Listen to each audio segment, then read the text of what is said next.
I'm so very excited to welcome you to session 2, Smart Money Moves. Oh my God, you're going to learn so much. I've already feel like I've learned so much, things that I wish I had known so much sooner in my life. But the whole point is that it's better to start hoy, today. There's no such thing as starting too late. There's no such thing as needing to catch up. You are exactly where you need to be. And so with that, Natalie Torres Haddad, the stage is yours. And I'm so happy to introduce you to our beautiful amigas. Hello. Thank you so much for that introduction, Vanessa, and all of you lovely ladies. It's amazing to see how many people we have from all over the world. So everyone here is amigas in wealth, right? And today, as she just said, we are going to start talking about smart money moves and actionable things you can start doing today. I think that's the number one fear most of us think about when we go to summits or we go to conferences and think, an overload of information. I just don't know where to start. Don't worry. If you're following along in your workbook today, I will make sure that you're filling in the information and then you're actually going to get started today. And that's the best part about this summit. And thank you again to We All Grow and JP Morgan Wealth for being able to provide this for us to have an inaugural summit on something that we need so much. So for me, as she mentioned, I am Natalie Torres Haddad. I'm known as Financially Savvy Latina. And for me, one of the biggest I want to say purposes in my life is to be able to not only share what has worked for me and thousands of people that I've helped across the country, but to make sure that they have a stepping stone for success, especially when it comes to our money. For those that are just joining in, I would love to see your chats or comments. But the first thing I want you to start doing before we get into the nitty gritty is to write down one goal that you have for yourself that you want to accomplish before the end of the year. It's almost April, so we're about 8 months away. What is it that you want to see in fruition by the end of 2022? Feel free to share that in the comments as well. Take about 30 seconds to do so because I know I'm a big firm believer when you let the universe know what it is you want, there might be another amiga on here to say, you know what, I can help you with that, or I have the same goal, and most likely we can hold each other accountable. So feel free to go ahead and put that in the chats, write it down, and on your workbook too, make sure you write down your date, right? Today's date, because 8 months from now, you're going to look back and say, wow, the fact that I started my plan and I'm doing it. As she mentioned, what I do is I'm actually a financial literacy advocate along with mental health. And I started my journey a long time ago. In 2007, I started teaching classes in universities and major companies about financial literacy.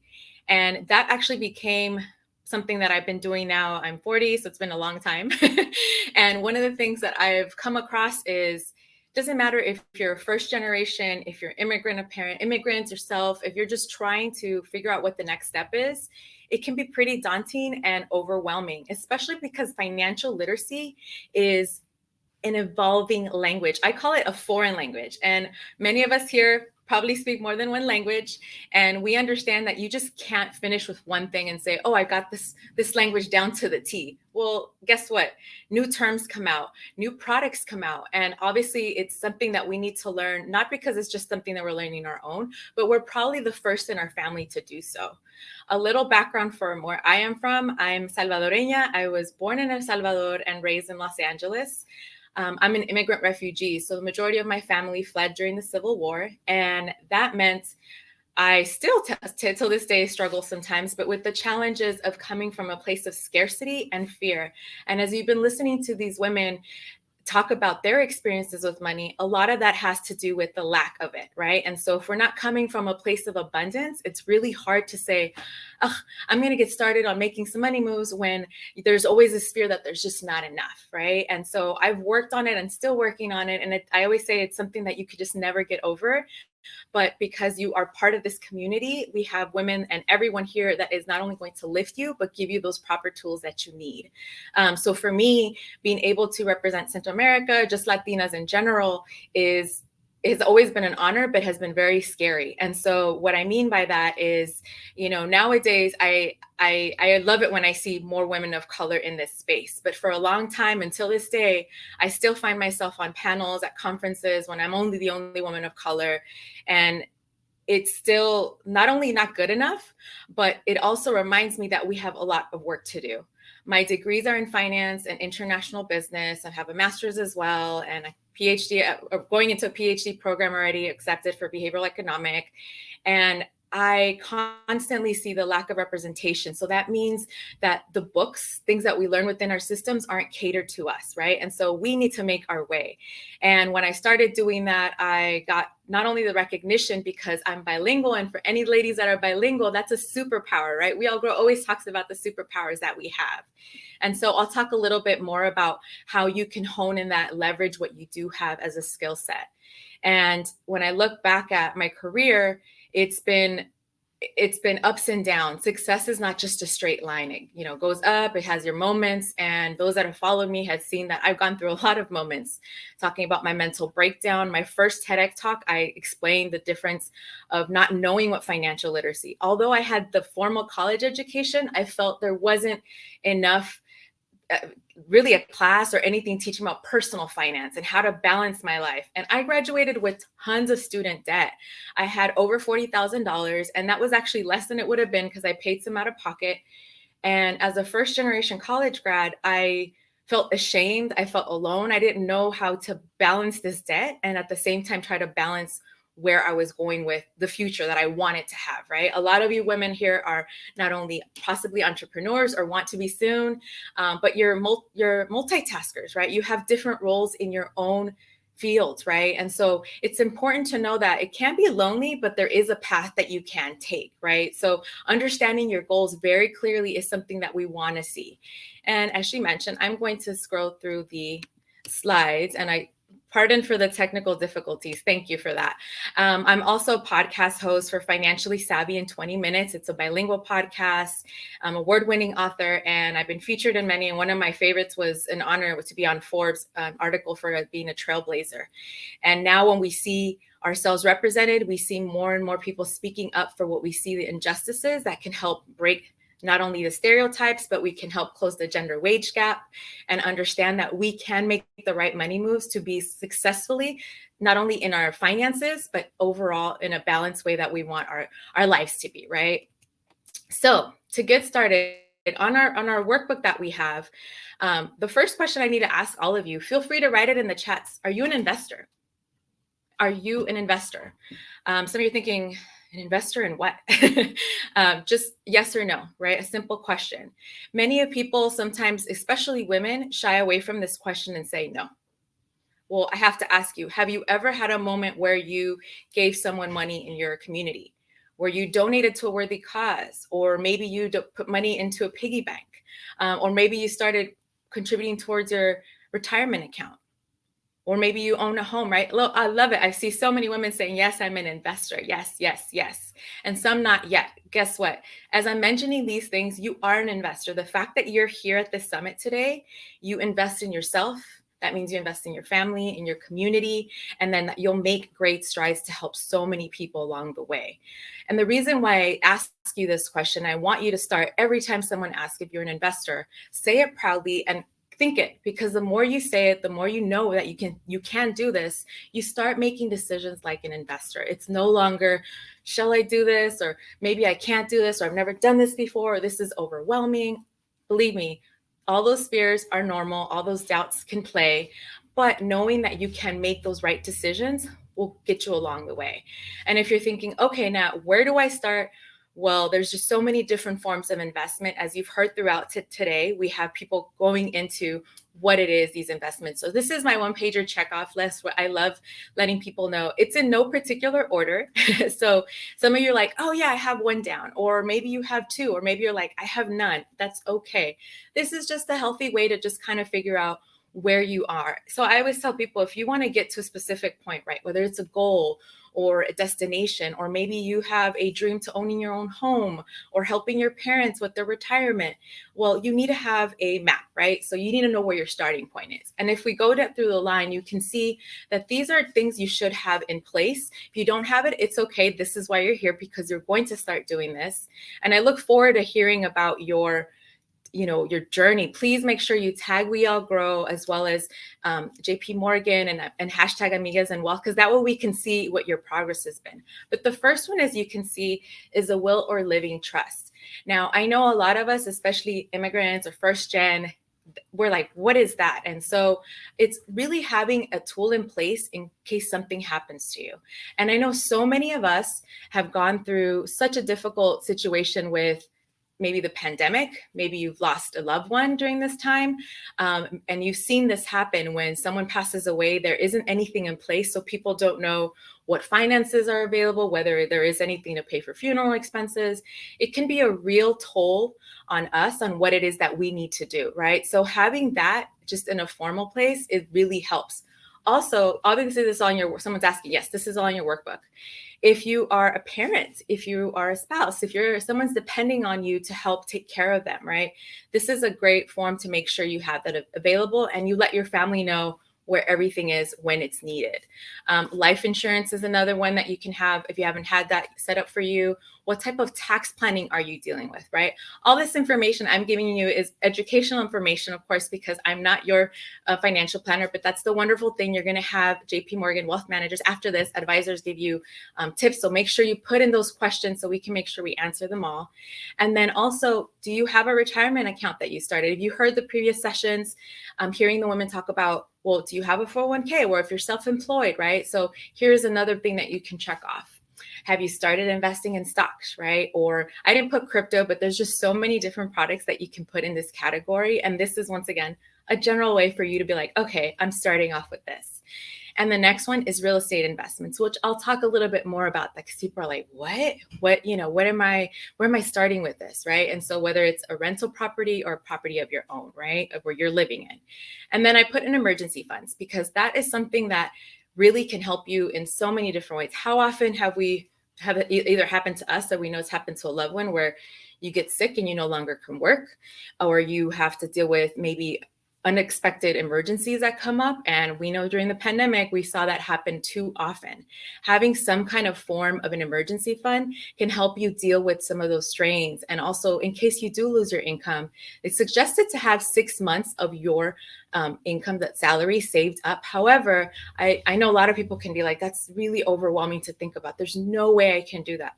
Well, can you start off with a week worth of savings? Can you have savings for worth a month, right? And little by little, you start building on that. I want all of you to start thinking everything that you do today is a little step to the next one. So you can always head back to that. And then I left the last one blank because maybe you have an inheritance, right? Or maybe you have other investments that you can put on there as well. So make sure that you look at this checklist, and at the bottom you can put the date, but don't feel like, oh my God, there's no way I can fill out this checklist by the end of the month. That's okay. Some of you, it might take months, it might take some time to get some of these things in order, because a lot of them, some of you need some money to start with, but a lot of them, there's ways to get in at a small ground, right? So it's nice to see that people are like, I have I see in the chat room, emergency fund of $500. That's great. I remember when my bank account was almost below 600, I was like, how am I ever going to be able to not only be at a zero balance,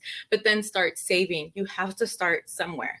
As I mentioned, dealing with debt is not something that nobody ever wants, right? But when we deal with it, we have to figure out how to manage it along with still having a normal, balanced life. So on our next sheet, investing in real estate. Now, I know a lot of you are like, well, I'm not sure if I'm in that position right now. Whether you're starting to get yourself in place to buy your own home or a rental property, stay tuned to this, because this is something that's going to help you along the way. I think one of the biggest fears that most people have when it's investing in something that's unknown to them, or especially when it's a huge amount of money that you're putting up, is, well, is this the right time to do so, right? That's a question I get all the time. It's always the right time to figure out what it is to have everything in place. So make sure you're listening here, whether you're thinking, I'm not buying anything until the following year. And so with the next slide, you'll be able to see a little further down. This is a one-sheeter as well. I know it's a little general, but it's helpful to get you started on where you are. So as you can see, this is on page 18 of your workbook, and it's but investing in your own place, right? So let's say you don't have a place. Do you own or rent? So you would put in check rent, right? What is your monthly mortgage rent, right? So right there, you would write the amount that you're actually paying, right? If you don't own a mortgage, obviously your rent amount. And it's really purposeful to put that amount, because then you can have an idea of what your monthly mortgages payment should look like, right? It shouldn't be if your rent is 2,000, be like, well, yeah, I can handle $5,000 one. Well, obviously you're going to be overextending yourself. The next one we have the approximate value of your home. A little too fast, yeah. The approximate value of your home. Now, this one, if you are a homeowner or if you have a rental property, it's important to know, especially since we see the market constantly correcting itself or changing. We get to see how much that value is. And when you're doing your will or trust, this is something that will be also included in that as well. Now, this one is, what is your balance, right? What is your mortgage balance? That is some form of debt. It's technically an asset that you have, but you are obviously paying a creditor. So keeping that in mind. And if you have a highlighter, this next one, equity in your home. I wish I would have highlighted for you, but this is such a big key. There's so many people I see. Wow, we have realtors, we have brokers on with us. I love that. Connect with them as well, right? But equity in your home is by far the best thing that you can do when you're purchasing a place. So what I mean by that is, that was the first tip my mentor told me when I was 24. I started investing at 24 in real estate, and I bought and sold several after, in-state, out-of-state. I'm based in Los Angeles, which is one of the most expensive real estate markets. There's over 300 different real estate markets in the US alone. So depending where you're watching from, maybe this might pertain to you, maybe it doesn't, but it's important to know that when you have a property that you want to buy in, does it have enough equity? So equity can be, let's say you bought a home at, 200,000, but it's valued at 400,000. So you have an equity about 200,000 that you could possibly use if you need, right? To invest in others.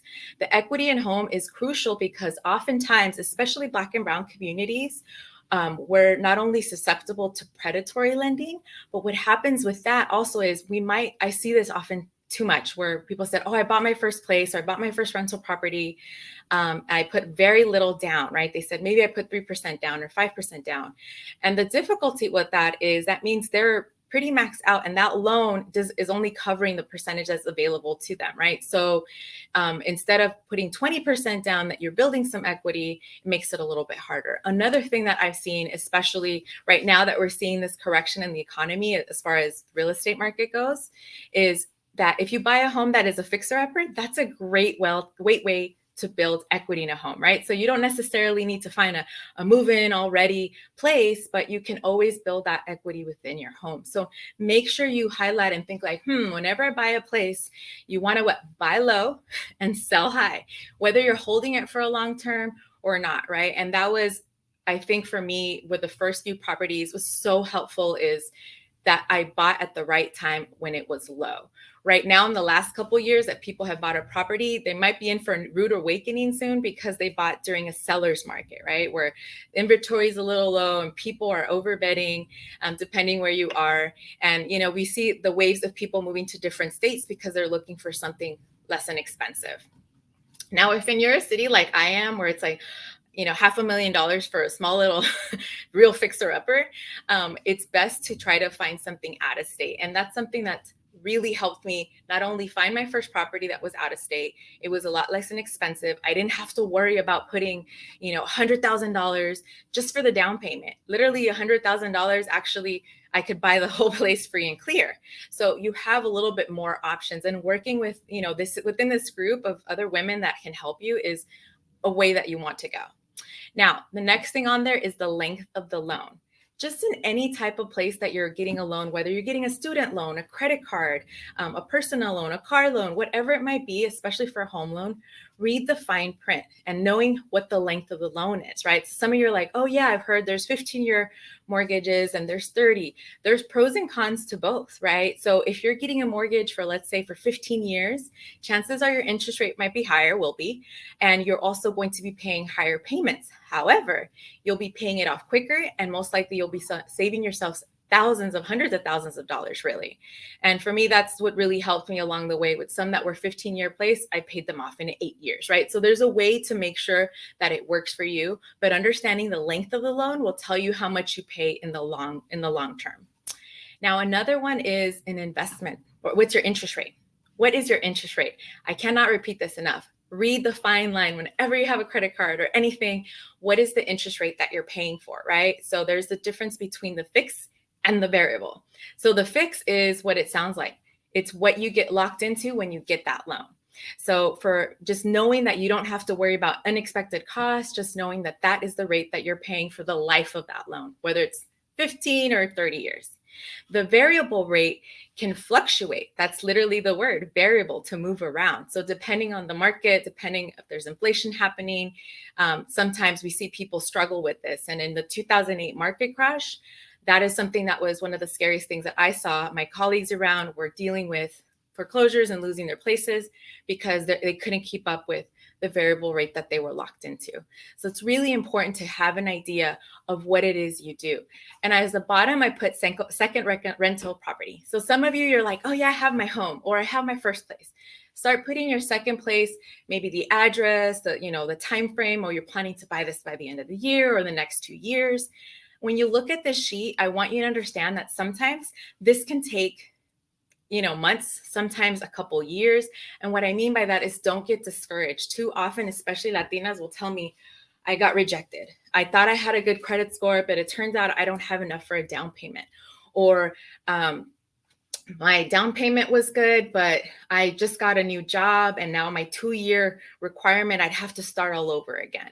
Or I'm self-employed and I have to make more money in order to show that I have enough funds, right? So there's sometimes little things that might play in that you sometimes can't necessarily control. Well, that's okay. You can always go back, work on those items. Maybe sometimes majority I hear I have too much debt. So then you want to lower that debt amount, right? And then you can come back and get approved, the pre-approval letter to say, yes, this person can start purchasing property.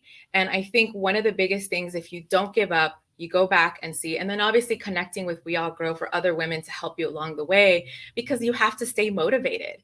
And I tell women half of the time when they walk in, they're like, I want to buy a place. I just don't know where to start. And it's going to take me a few months to get all this stuff in order. Then I say, well, can you go to open houses? Can you start seeing what it looks like to buy a single resident unit compared to a fourplex or a duplex, or how much a condo would be in this area? And then you get to really understand the market. Look at comparables, right? So you get to see the prices within your area.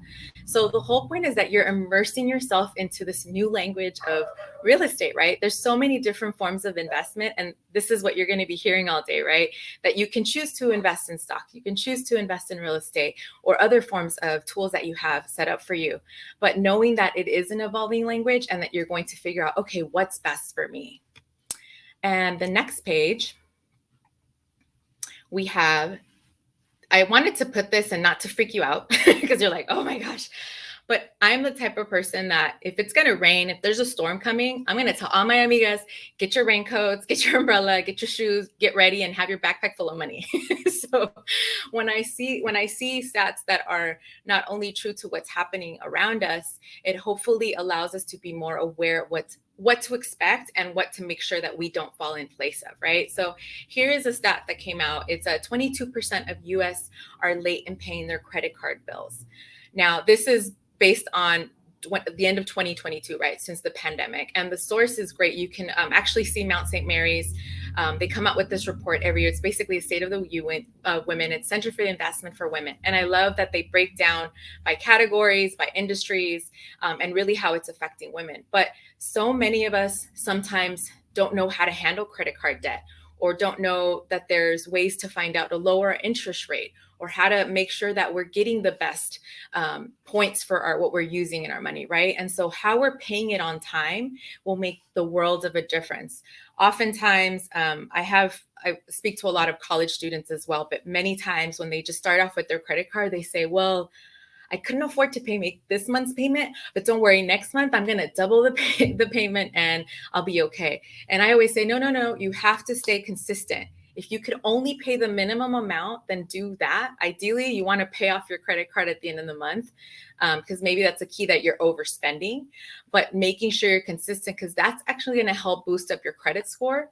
And that's going to let you know that you're controlling your finances. Too often we see people living above their means. And so they're using their credit cards to live lavishly, you could say, or they're using their credit cards to transfer balances because they can't afford to pay it off. I hope none of you find yourself in this place. And if you do, it's okay. It's very difficult. I know that I see a lot of questions already, which is wonderful. I want to make sure that you keep a track of all of your bills, that they're paid on time, that you ump up your credit score as much as possible, because that is actually going to help you whenever you're applying for any kind of loan, not just for a home, property, a car loan, but it's important to make sure you're watching it and making sure that you're not falling into place. If you happen to fall behind on other loans, let's say like your student loan, there's usually a grace period, so you can talk to your lenders about that. If you're having difficulties with your homes, there's different programs that are in place. But with your credit card, unfortunately, there isn't programs in place that are going to really benefit you. So understand that hopefully you're living well below your means. I know some people just say, stay within your means. But the truth is, it's such a fine line that I see people go above it. So if you can figure out a way to be well below, it'll help you just have that cushion in case emergency happen, or maybe there is something that you lavishly want to buy, right? Just having that kind of mind frame really does help along the way. And for me, I've dealt with tons of credit card debt, not just personally my own, but with clients, and seeing that if you start taking a progress now, let's say today, some of you are like, oh my gosh, yes, I have tons of credit card debt and a student loan. Keeping track of all of that today is perfect for you, because you're going to see the progress. And I know a lot of you are like, oh, that's frustrating, because if I were to see, trust me, I've seen the over 6-figure debt, and you're like, this is going to take forever and it's never going to change, or it's going to get worse. Not true. If you're staying on it, doing these healthy habits are going to get you further down the line of making sure you're paying it down. And if someone were to ask me, oh yeah, 15 years ago, the amount of debt that I felt I was drowning under, I would have said it was never going to get away from me. I felt like I was never going to get out of it. And little by little, every year I started to see progress. I started making better financial decisions. And that's what all of you are here today to do, right? You're financially savvy Latinas for a reason, because you're making those decisions that are not only going to put you in a better position when you want to buy something, but knowing that you have less debt is just the best peace of mind one can have, right? The next slide. And so when we are thinking about how can we make more money, how can we invest, how can we figure out what works for us, is how do you stand out, right? How can you get paid more? How can you figure out what works for you? I put this little tip that it starts small by leveraging your expertise. I know many of you on this already. I see these familiar faces or names, you could say, that a lot of you have already side businesses or starting side businesses. I think it's really important that you leverage what you're doing and let people know how you're doing. And some of you are like, well, I work for an employer. That's fine too. Have you updated your resume lately? Have you updated your LinkedIn profile? Have you made the right connections with other people? Right? And so this is a way to find out that you can really make money, and don't doubt yourself on what your gift is, right? We all have unique gifts. The fact that we've seen already these incredible other speakers as well talk about their journey, I will be completely honest with you. My journey has been ups and downs, like I mentioned, but when I started doing this in 2007, it felt like nobody heard of financial literacy and let alone talking about it in bilingual language. Because for me, I got many students saying, I am a first generation college grad, but my parents only speak Spanish and there's no content for them. So this is why I started doing bilingual content. And I wanted the tias, I wanted the abuelas, I wanted them to be involved in that conversation.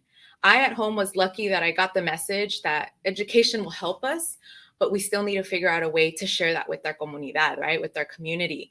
And both my parents were feminists. My dad, till this day, I remember at 15, he would say, I expect you to have your education, your career, your own home before you settle down, if you choose to. And I love that message because I felt, yeah, I should have those things in place. And I almost didn't think otherwise. And especially when I found myself at universities, at work, being the only woman of color, really, especially in my finance classes. I didn't feel so intimidated. And I almost felt like, well, I'm thinking like they are, as opposed to when I hear other women that never got that message at home. All of you here are worthy of finding your route to making that money work for you. And if you have a textile company, maybe you're starting a podcast yourself, maybe you're creating your first book or artwork, or buying your first rental property that will build into a rental business, this is a way for you to really say, I value myself and what goes with it, right? So understanding that you can leverage your expertise and don't feel intimidated if it doesn't exist. That's the whole thing, is that you're supposed to make things that will help solve these solutions, right? And so now, so many years later, almost 2 decades, it's amazing to see not only do people on an everyday basis start saying, oh yeah, I'm learning financial literacy, I'm learning these new terms. And the workbook, make sure you go back and look at it, because it includes all these great terms that you are going to be using on your everyday repertoire, your lingo. And when you start using those, guess what? You learn other words, and then you become more confident in investing.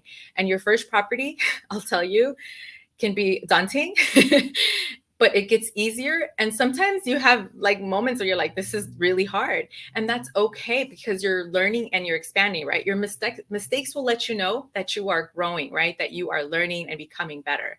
I'll be honest with you. My very first check, I was talking to Vanessa about this, that I still remember the feeling of my very first check that I got profit from my first property was a little over $50, like $52 or something.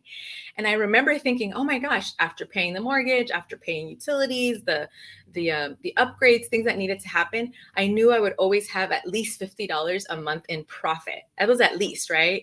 It was the fact that it changed my mindset. My money mindset changed at that instant, because I'm like, oh, this is real. It can happen that all of a sudden I'm having this income that is not necessarily earned income. It's passive. It's just something that will happen every month when I receive the rent. That $50 became, 200, 1,000. And I remember a few years ago, I posted on my social media, I'm like, a 6-figure month. What? I couldn't believe it back then. And I'll tell you both distinctions of the fact that your mind can do something like that, even if you feel like $5 of profit is a win, trust me, because then it teaches you that you're putting a system in place, right? And that those things can happen over and over again. So some of you are just like, where do I even get started, right? So understanding the difference between earn and passive income. For those that haven't heard this, earned income is something most of us are taught, especially from our parents, so that you basically exchange your time at your job, right? Which is good. You still need to get paid as well. But if you have passive income, which can be works of art, it can be your books, it can be residual income that's coming from, brands that you're probably working with, or whatever content you're creating. This is additional money that you can be creating as you're building whatever it is that you want to with it within your own career, or if you're building your own business, right? And so understanding that your voice is important, stand up, be proud, and get paid for what you're worth, right? So let's go on to the next one. One of the things I always say is it takes 20 minutes out of your day just to become financially savvy, right? It's understanding that every day you're going to learn at least 1 or 2 terms and understand how you're going to be able to apply that. And especially if all of you are like, oh my God, yeah, I'm learning about stocks, or I'm learning about real estate investing, or I'm learning what I need to make sure I have all my investments in place before, God forbid, something happens to me, right? And so those are new terms that you need to start figuring out. And it's just the question down there. What don't you know today? I'll be honest, there's so much that I still don't know, right? There's no way of knowing, because like I said, it's always evolving, and there's always different experts that you want to learn from, right?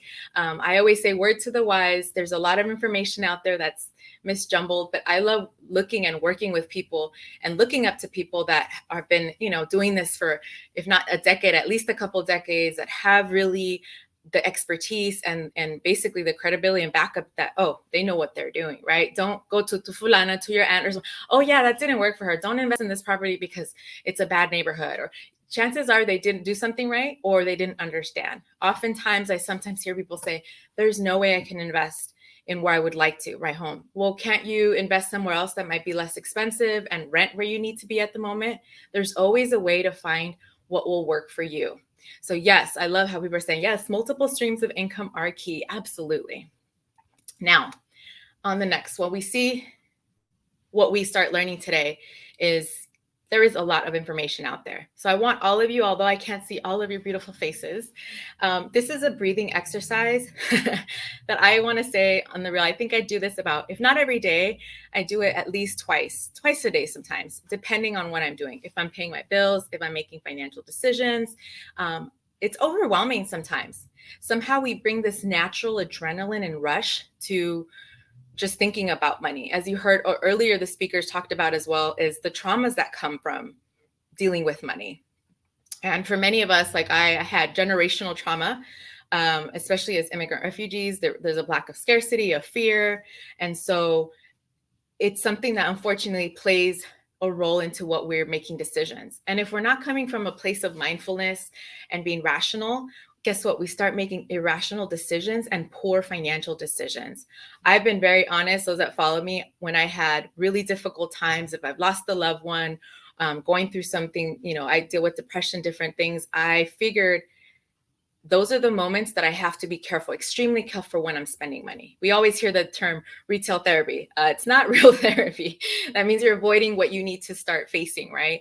And when we come from a place of being grounded and rational, then we make better financial decisions. So this breathing exercise is based off the 888, which is a really simple one, but because of time frame, we're going to do 333, which what it is basically you inhale for 8, hold for 8, and then release for 8. So I want you to do this, and although I can't see your faces, I would love for you to put your hands on your chest and close your eyes and follow what I'm saying. So you're going to inhale for 3, hold, release, do it again, inhale, hold, release. One more time, inhale, hold, release. Keep your eyes closed. Feel your heartbeat. Feel how your breath just slowed down just a little bit. Feel how your tension and nerves just relaxed more. And I want you to visualize yourself the first time you saw someone in your family paying their bills. What type of energy was in the room? Did you join in the conversation? Did you find it tense in there? Was there no talk about money? Now I want you to fast forward visualizing the first time you paid your bills. How did that feel? Was there any resemblance on how it was paid at home? Was there any fears behind it, doubts, anxiety, frustration? Take another deep breath for 3. Hold, release, keeping your eyes closed. Now I want you to fast forward to today, visualizing where you are. You're investing in yourself. You're part of this great network of We All Grow. You're investing in your family and your community by learning the right financial tools you need today in order to become financially savvy women. Okay, open your eyes. So many of you felt that. I feel the energy in the room. I know all of you do. And this is really helpful when you're about to make those huge financial decisions. Coming from a place of rational, you know exactly, you've done your work, you have your sheets in place, everything's checked off, you know what it is that you need. So having this is just something easy. And I know many of you already mentioned that you go to therapy or you have support groups. This is just a healthy way to get yourself grounded. And it's really helpful, especially if you're going to ask for a promotion or ask for more money somewhere, just kind of getting yourself together and be like, yes. Oh, someone's saying, anyone else getting teary-eyed? Yes. So what I mentioned through that visualization, it can be emotionally. Some of us are like, this is generational trauma, or this is part of your money story. Your money story is what basically tells you every time you interacted your relationship with money. A lot of us have sometimes abusive relationships with money, right? Or it's something that you can work on. Just because it's part of your book, it's a chapter in it. It doesn't mean it's the rest of your story. And it doesn't mean that you can't switch that. And so I think about it all the time. I have clients all the time. One in particular stands out. They said, oh my gosh, during that exercise, I realized that I always pay my bills late. Although they could pay it, they could pay everything on time. It's because they remember running with their parent holding their hand to pay out the electric bill, and it was right before they would shut it off. So all of a sudden, this was transferred to them to think, I always have to be at the last minute. I have to hurry to make this payment, instead of coming from a place of like, no, I could schedule it in advance. I don't need to be stressed out. I can have a good environment when we're paying our money, right? So it's important to have that. On to the next slide. Make sure you practice this, right? Making sure that you know you're checking in on yourself. And this one is part of your workbook as well, which is the financial yearly check-in. So these are questions you should be asking yourself. So the first question, I know earlier I had mentioned to write down one thing that you would like to accomplish before the end of the year. On the next slide, we have a few questions you should also be asking yourself. So what is that investment goal? All of you wrote it down. Some of you shared it on our chats. Thank you for doing that. Is there a financial situation that you're doubtful of meeting your goal? I know that can be, I think half of the time I'm always like, yes, there's always something, right? We're figuring out that sometimes it's unexpected things that happen in our family, right? Loss of loved ones, or maybe you're growing your family, things that can change your route. Cause I know this happens often. And all of you women, I could tell a lot of us are like, I'm a go-getter. I'm a planner, and I'm like that as well. But things happen that might steer us off course, and going back and checking in on this, even though it's a yearly, you can really do this monthly as often as you need to make sure you're keeping a check on where you're going, right? So asking and being honest and raw with yourself on these questions, because half of the time when you write these answers out, they're really just fears and doubts. And fear is what? False evidence appearing real. So when you write it down, you're like, oh my gosh, that's probably never going to happen, but it's a real fear that I have because I know it happened to my family, or I know that it's possible, right? So writing it down helps. The next questions that you should be asking yourself is really figuring out, how is it that you want to be honing in on your money, right? So we have on the next slide a few more questions. You want to, if you have a minute, to write them down on your workbook. If not, you can go back to these. But any major life changes that are coming to you, that's something you really want to make sure that you have in place. Oh, maybe you're growing your family. Maybe you're going back to school. Maybe you're helping your child pay for their college. Those are major changes that will have to fluctuate maybe for the year or two, right? It's not an always money that you're going to be spending, but you probably will be spending that for the next couple of years. So how can you foresee that? And how can you start budgeting within those means? And please write this one down. And if you could do this every single day, write this answer. What is a smart money move you have made? This is where you need to celebrate you. And some of you are like, oh my gosh, I can't think of one. It's okay. The fact that you're here, I would write, I attended an Amigas in Wealth Summit. That is a huge money move right there. You're learning these tools and you're applying them. The last one is, do you plan to sell an investment soon? Whether it's a rental property, whether it's selling some stocks, where it's, figuring out what your next move in will help you along the way. And since we're almost wrapping up, on the next slide, I want to make sure that you walk away with some helpful tips, right? But the question you always need to figure out is, what is your net worth? And I know this could be hard, but your net worth is not, let me repeat, is not equivalent to your self-worth. We understand that self-worth can be many different values, your relationship with yourself, with others. Your net worth is really just helping you guide you where you want to be. So your total assets minus your total liabilities will give you estimated net worth. So your assets could be like your home, your car, and then liabilities, if you have any debts owed to some of those assets I just mentioned, will give you that net worth. It's important to know because it'll help you build your self-worth. It does not equal to it. And like I said, it's just a helping tool, making sure you're going in the right direction.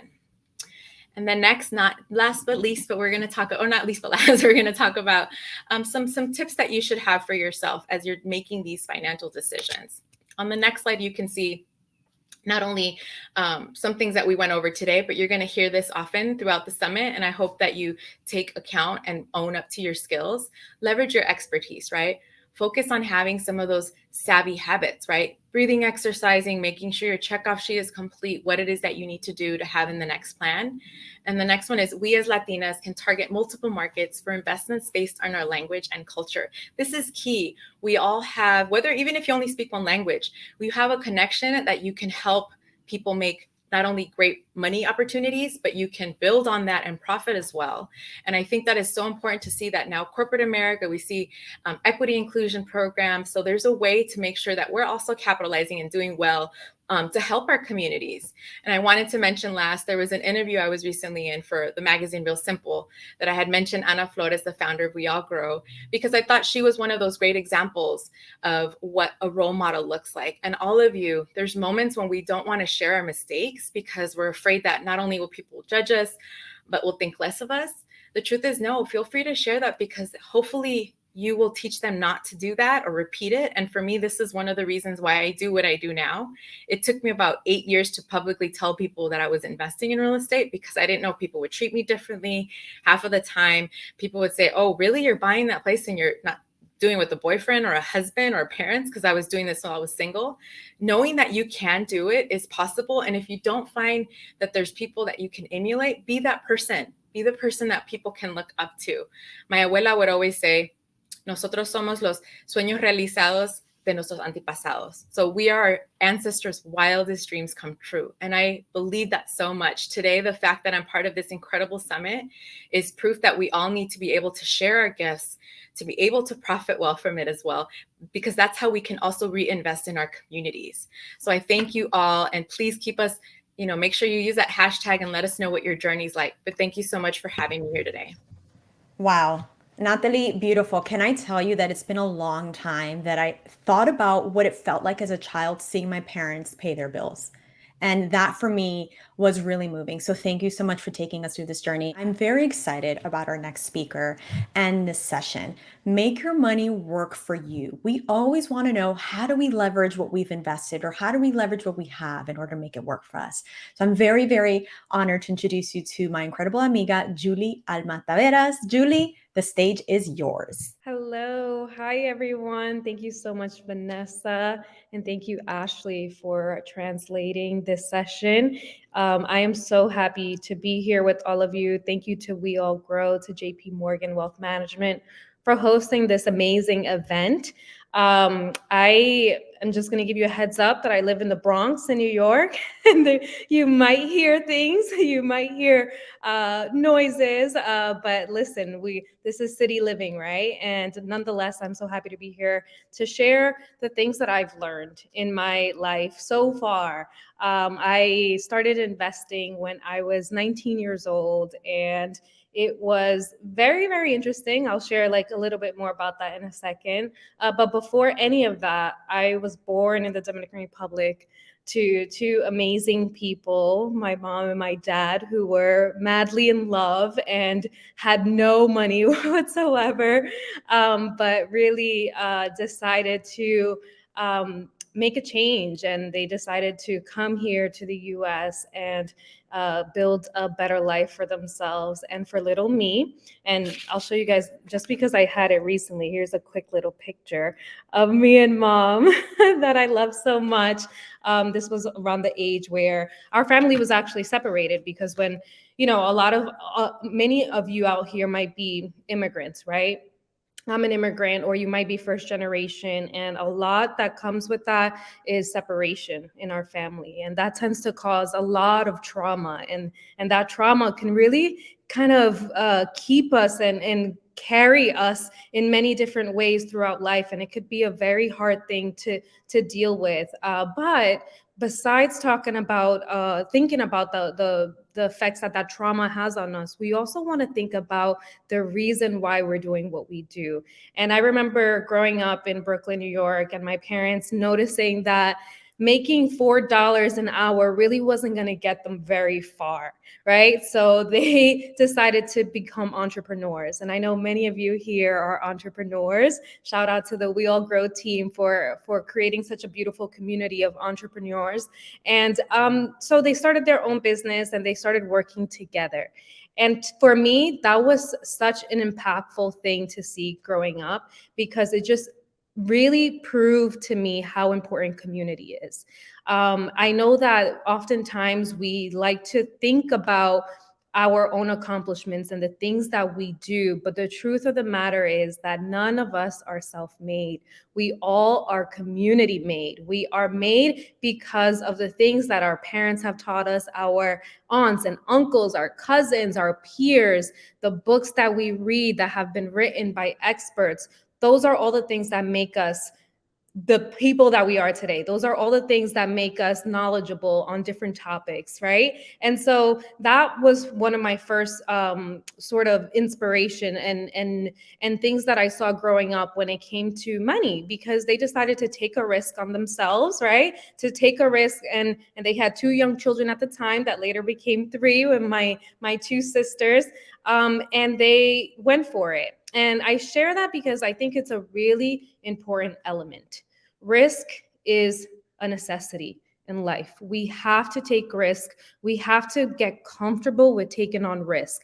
And when we take on risk, we really open up our world and our mind to opportunities. And of course, you want to be cautious, no queremos tirar la casa por la ventana, like they say. You don't want to take on too much risk and lose everything. You want to take smart, calculated risk, but you want to go ahead and do it. So let's get started with the presentation. I'd love to hear in the comments where, I already know where you guys are from. I heard where you're living, but I also would love to hear, how did you start investing? What age were you? What were you thinking? Why was it important to you? And if you're in the situation where you haven't yet started, because I did see earlier today that many of you have already started, I want to know what inspires you to get started with investing. So go ahead, drop it in the chat. When you started, what did you start with? Whether it be a stock account or maybe real estate like Natalie did. How did you start investing? And if you haven't yet, how would you like to start? Because there are many ways to investing, and I'm going to break them all down for you. So I want to know, besides that, I want to share with all of you that my path was non-traditional, non-linear, and I think that that's the case for many of us, especially immigrants, especially Latinos. Like, we do things kind of at our own pace at different times, and I love that about us. So when I started investing at 19 years old, it was because I had worked for a nonprofit organization, and they offered a 403b. So at 19, I started investing for retirement, and guess what? My mom, when I started investing for retirement, thought it was the worst idea ever. And I was so excited because I was like, oh my God, I'm putting money into this account. But the best part about it is that the company is also putting money into the account. So it's free money. And I got home and my mom kind of scolded me for it. She's like, why would you do that? This is like your first serious job. You should be saving as much money as possible under the mattress. And I got a little bit discouraged by that. And I'll be honest with you, it really kind of held me back in some ways from sharing more of my money hurdles and challenges with my family. So she told me that, but honestly, I've always been the type of person to kind of just go to the beat of my own drum. And I kept investing anyway, because I was like, well, it's already set up. I don't even know what the whole process is to make it stop, have the money not come out of my check and whatnot. And so I just kept going. And mind you, this was in the middle of the recession that we had in 2007, 2008. So I was getting stocks at the lowest price possible. And if I would have known more, I would have put my whole check into it. But listen, we live and we learn, right? And I started investing, and a couple of years later, when the market recovered, which it did, about 3-4 years later, the market was already very much at a high again. I looked at that account and I saw all this money in there. And I'm like, whoa, what is going on? How did this happen? I've just been putting $50 a month. How is it that I have like $8,000? I think it was at the time when I had like really looked at it and paid attention to it. How is it that I have this much money in this account? And it really was the first time that I started to learn the power of compounding interest.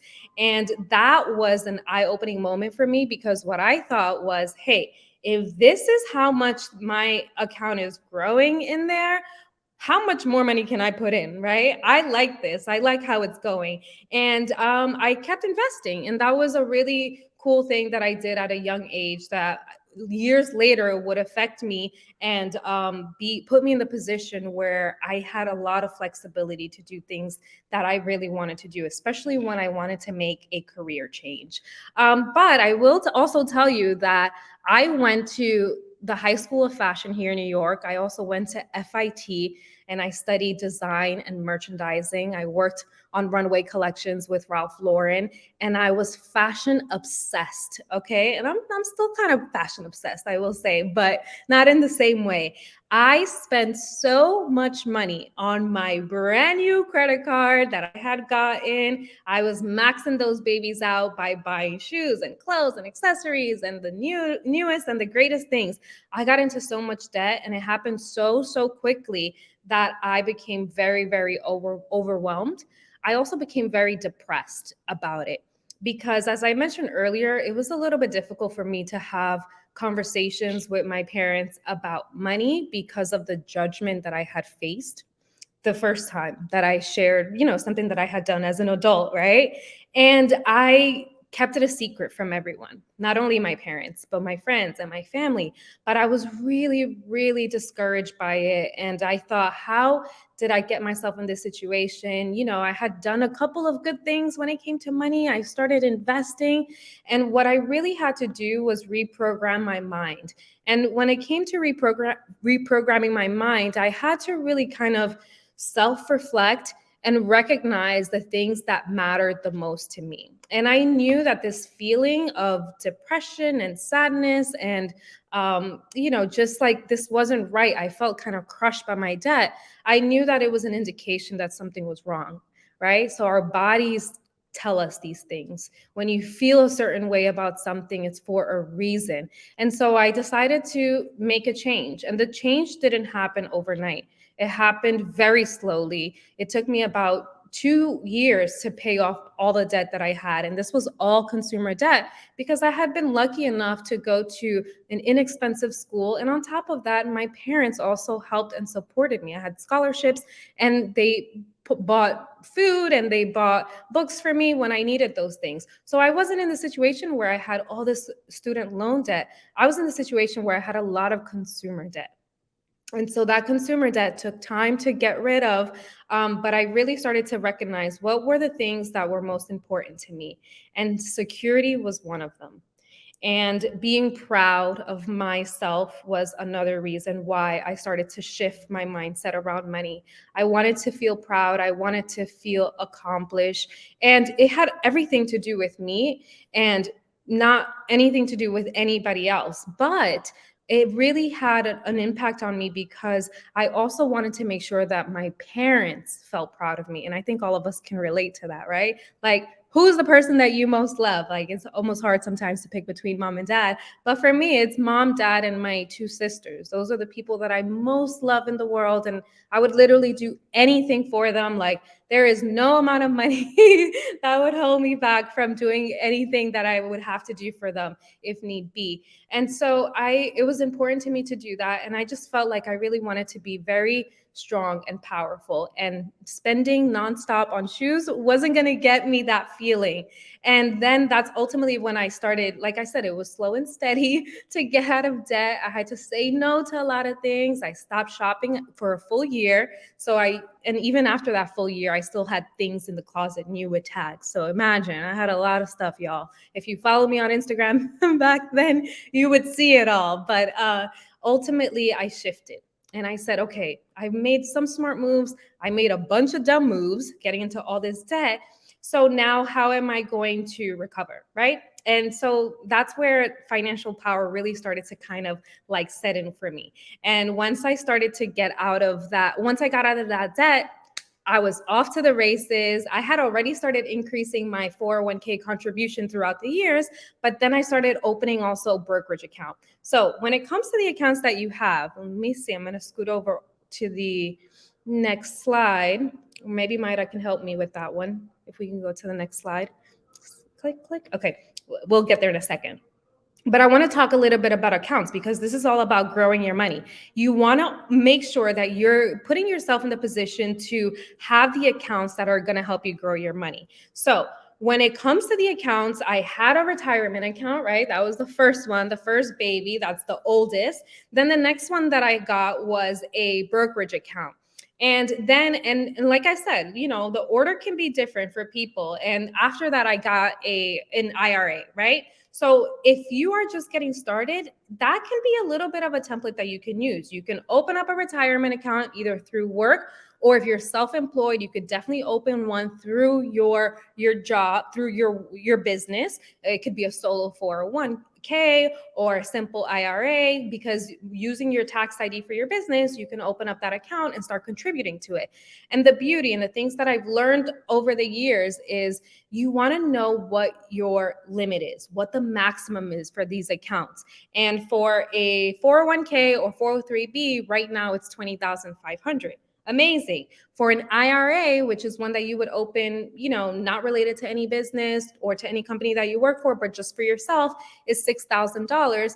And if you open one through your business, the limit is about $56,000 right now. So when you start thinking about what kind of like restrictions are when it comes to investing, you figure out a way to get to that goal. And that's kind of what the challenge that I gave myself after I overcame the challenge of getting past consumer debt, right? And so that being said, sorry, now I was going to go into the hurdles. So those hurdles that we face sometimes can be a little bit triggering, right? Because you're like, oh my God, how can I possibly do this? How can I possibly start investing? I have all this debt.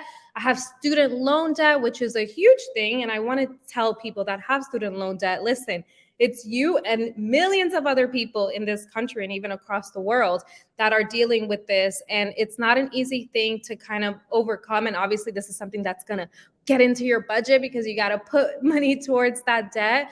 But I will tell you that the most important thing is that you still have a plan for investing, regardless of the debts that you have.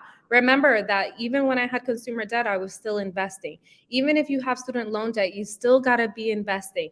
Whatever debt that you may have, IRS debt, whatever it might be, still make time, make space in your budget to put yourself first, to make sure that you're building up an account that's really going to establish safety, security, and ultimately financial power.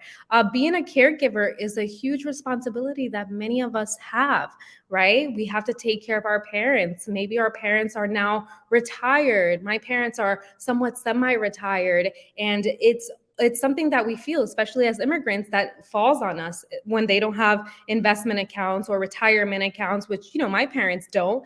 They focused on their business. They built up their business and then eventually sold off their business, but they didn't know about retirement accounts and they didn't prioritize investing and building that nest egg in a way that it would grow, so they got their savings. Our parents love to save and to put money away. But the key here is making sure that we're putting money into places where it's going to ultimately grow. And another hurdle that might occur is starting a family. I have so many friends that are young mothers, and it's like, oh my God, I have to pay for all these things. Childcare is so expensive in this country, right? So how can I possibly also be investing? But we always have to keep in mind that regardless of the people that we have to take care of, it's most important that we're making sure that we're making space, money, and time for ourselves, because that is the way that we're going to be able to help everyone else best. So I don't like to hear new moms or new dads say, oh, I'm going to open up a 529 for my child, and they don't have an account. No, first, I want you to open up your account. I want you to get started with building your safety net and your reserves. And then you can think about having an investment account for your child, right? All right, so now let's go on to the next slide. Okay, so I want to answer some of the frequently asked questions. So one of the most important things that people ask me is, what can I get started with if I'm a beginner? And I'm going to give you a couple of different scenarios. Remember that I started with retirement and then went on to a brokerage account, which has a lot of flexibility. There's no restrictions on when you can take money out or how much you can put in. That's one that is unlimited. You can also put funds in there that have been gifted to you. So if you have un enamorado that likes to give you money, you could definitely put some of that money into a brokerage account because there is the gift tax will be applied, but that's over $15,000. And there's also like caveats to that because 15,000 times 5 can be front loaded into that account. But when you're just getting started, you kind of want to think about, where do I stand right now financially, right? Do I make over $80,000? Am I currently only making $20,000? How much am I making, and what is my tax responsibility? And based on that answer, I like to recommend a retirement account that's going to give you the most benefit right now. So if you're in the position, and I'm going to use my little sister as the example. My little sister is 20 years old. She works at the mall and she goes to school. She's studying psychology. She makes about, I don't know, $10,000 a year. So she makes very little money. And I mean, that's not little, but she makes a low, what can be considered a low salary. And the reason we call it a low salary is because of the tax bracket that she's in. So she's only paying about 10% in taxes based on how much money she's making. And what's best for her is to have a Roth IRA. A Roth IRA gives you the ability to pay the taxes now and never have to worry about taxes in the future. So if you're in the position where you're just getting started in your career, you're not making tons of money, or maybe perhaps you're still figuring life out and you're currently unemployed or building up your own small business, you might want to start with a Roth IRA that's really going to give you the benefit of putting that money into that account and never having to pay taxes on it. If you're on the other side of the spectrum, you're just getting started, you finally have excess money and you're like, okay, I'm ready to invest. I'm making $80,000. An $80,000 salary right now is pretty high on the tax bracket. So that means that you're paying 22, maybe 23% in taxes, plus you have to add on state taxes to that, depending what state you're in. So in a position like that, you might want to have a traditional IRA. And that means that you will defer your taxes and not pay them now, but pay them in the future when you take that money out in retirement. So it's really important that you start thinking about these types of accounts and when to use them and when they are like the most beneficial. But ultimately, those are a little bit of nuanced things. As long as you're investing, you're going to learn more about what it is that your account offers, not only from a limit perspective and a tax perspective, but also the actual investments in there, right? And let's talk a tiny bit about that, because the next question that I get frequently asked is how to buy your first investment. So when you're buying your first investment, you put money into the account, you're excited. All right, I got my Roth IRA. I put $600 in there. Let's do this. You are probably going to feel overwhelmed about what's available in the market. We're talking about the stock market right now. So the stock market is a very, very big place. There are thousands and thousands of companies that are publicly listed, which is a great thing, but it's also a daunting thing. Like, oh my gosh, how am I going to possibly be able to choose, which is the best one? And when you're getting started, you don't have to worry about that. You truly don't, because the best thing that you can do when you're getting started is to buy it all. So when we talk about buying the market, really we're talking about index funds and ETFs. And this is not to be construed as investment advice, because everybody has their own personal goals and the way that they want to do things. But it is a really simple way to get started if you have a little bit of everything. Because as someone in a session mentioned earlier, that when certain sectors are doing not so well, there's other sectors that are doing really well. So if you have a little bit of everything, it allows you to kind of counterbalance that and still get to the place where that account is growing. So if you're just getting started, think about or consider investing into the full market so you have a lot of diversification and full breadth of the market overall. All right. So the next thing is managing risk and falls. So when we start investing into the full market, it's really exciting. But then what happens? Oh, the market goes down. What happened? All these things happen. All these extra activities that occur, things that are outside of our control that happen that cause the market to go down. Obviously, we saw this happen when the stock market. We saw this happen in 2020 when we went through at the beginning of the global pandemic. It was like everybody got panicked. Everybody started selling their stocks, and the market plummeted pretty badly. And ultimately, what happened there was that the nervousness and the fear caused everyone to pull out a lot of money. But guess what? It recovered in just a couple weeks. And now we can't even compare to how the market is to how it was in March of 2020. So the key when it comes to managing risk is making sure that you have at least a decent amount of detachment from your investments. Okay. So I know it can be really exciting. You want to get all in it and you're just like, yes, this is so cool. But I encourage people to not look every single day on how it's doing, because you're just going to see a lot of ups and downs. And you really don't want that to affect your overall mindset and your overall mental health. So that you can continue investing. So I really like to kind of set things, and sometimes I like to say set it and forget it, but I also have an addition to that, which is keep learning along the way. And the more that you learn along the way, the better you're going to become as an investor, the stronger you're going to become as an investor. Natalie mentioned a little bit about real estate investing. That's a key component of it all. And I know as Latinos, like we love investing into real estate. Our parents feel really comfortable with that. That's what my mom said. She's like, you should be putting money away so you can buy your first house, right? And eventually I did. At this point, I bought the first house with my parents at 29, and I bought the second property with my partner when I was 33. So this past December. And on my way to buying a third property. Diversification and strategy is important. You want to use the stock market, you want to use real estate, and you want to use business, right? All of my entrepreneurs out there, it's really important as well to make sure that you are investing into yourself and into building something that you can financially grow from. So truly putting all those pieces together can sometimes be a challenge, because you're thinking, okay, do I do this? Do I do that? Do what you are kind of most comfortable with, and then adjust along the way. It's really important. And one of the last points that I have here is community support. Talking about these things, don't be like me. I held it all in for so many years until I started investing Latina. Then nobody could shut me up.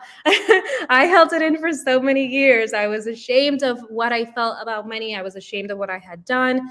And I didn't talk about it. So it really hindered me. And I wasn't able to really talk about it and spread my wings and learn more because of that. So building community support is really important, whether it be through events like this one, connecting with other people, coming to office hours. I have office hours for Investing Latina, and We All Grow also has office hours. It's really important to make sure that you're surrounding yourself with people that are going to encourage you, that are also going to teach you, that things that they've learned. And like Natalie said, if it's raining outside, she's going to tell you, right? She's going to be like, hey, prepare, do this and do that. And that's what we look for when we talk about building community. And also we contribute to that as well. So it's my responsibility to teach all of you. I know these things, and I will not die knowing anything. I will not die with anything inside of me, because I want to make sure that I share with my community and that other people know, especially my family, right? Those are the people that we care and we love most. We want to make sure that they also build their future nest egg to become very financially secure, and then of course to grow and have wealth as much as they wish to. So the most powerful thing you can do to build wealth is keep investing. It took me many years to get to the place where I have a 6-figure retirement account. I started at 19 years old with just $50 every 2 weeks. And it wasn't even every two, it was $25 every paycheck. So it was $50 a month. And I am now in a place where that particular account is a 6-figure account. And it didn't cost me that much. It was just the fact that I put in consistently, little by little, and I kept going. I also kept learning. Tú sabes, abrí el ojo, and I said, okay, I want to change these investments because I'm spending a lot on management fees. I want to be smarter and spend less yearly, because it does cost to invest, right? Everything costs, and that's okay. There's nothing wrong with that. As long as we're profiting and we're making money off of it, it's okay. But you keep learning and you keep growing. All right, I think I have just a few more minutes to wrap. Let me see. Make sure that you take a look at the workbook that we shared, because in the workbook, under my session, you will see that I want you to list out the things that are most important to you, right? I want you to really make a list of what is it that I have to tackle? Credit card debt, student loan debt, but of course, making sure that you're putting investing into that plan, whether it be, listen, I'm going to save $50,000 as the base to buy my first home, or it's going to be, my goal for my retirement account is to put $200,000 in there. And I will tell you that to build $1 million investment account through the stock market doesn't require a lot of your money.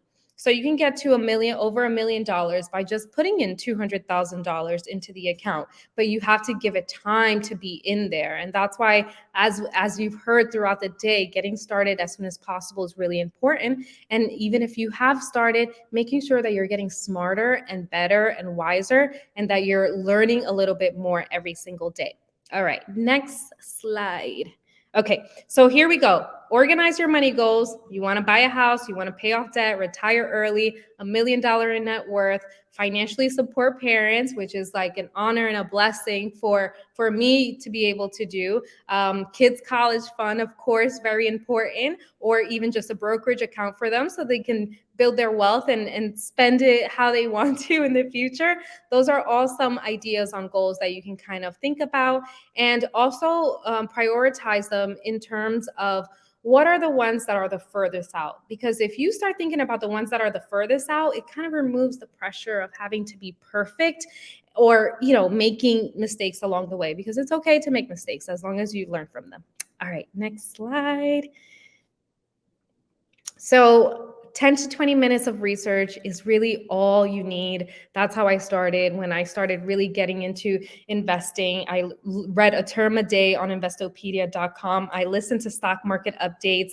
Now, every Tuesday for office hours, I meet with my students and we talk about a new company and what's happening in the market. So it takes just very small steps, but as long as you're consistent, you're really going to get to a good place. And you want to take notes on interesting stocks. Someone mentioned earlier, buy things that you are interested in, that you like, that you already have around the house. And that's a great place to get started for sure. But you definitely want to dig into the business itself to decide if it's something that you want to invest in. Okay.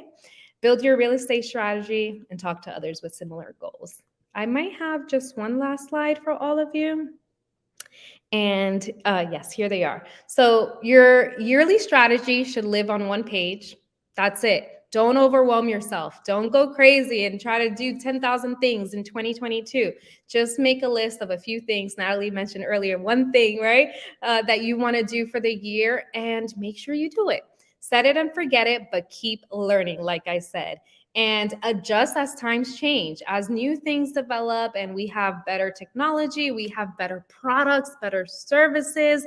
We have to keep learning about them so that we can position ourselves to get the most out of every single dollar. And that, my friend, is how you really grow your money. And I am wishing all of you tons of wealth, tons of happiness. Thank you so much for being here. To my students that are here, I recognize some of you. Hello, and I look forward to seeing you all online and at a future event.